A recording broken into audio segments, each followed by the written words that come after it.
En 2008, la Grèce traverse une crise financière menaçant de s'étendre sur l'Union européenne, due à l'emballement de la dette publique de la Grèce. Lorsqu'un pays est en dette, il est très dur pour ce dernier de s'en sortir, car un cercle vicieux se met en place.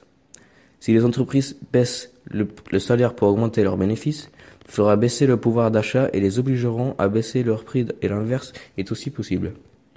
Augmentation du salaire donc augmentation du coût de production et donc des prix et du pouvoir d'achat constant.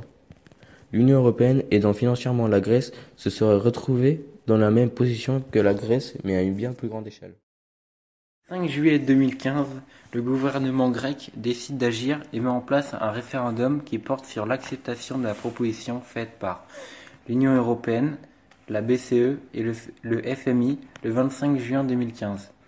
Acceptez-vous le projet d'accord soumis par la Commission européenne, la Banque centrale européenne et le Fonds monétaire international lors de l'Eurogroupe du 25 juin 2015 est composé de 2 parties qui constituent leur proposition unifiée.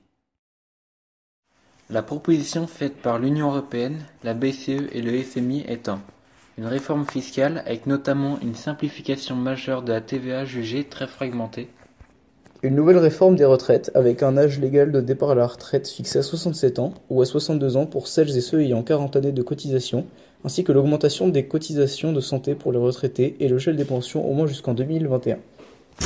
Un renforcement de la lutte contre la fraude fiscale et la contrebande de carburant. La réponse au référendum est non à 61,31% des voix contre 38,69% de oui.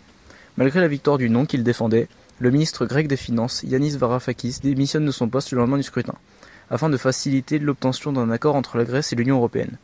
Euclide Tsakalotos le remplace. Finalement, la Grèce reste dans l'Union européenne.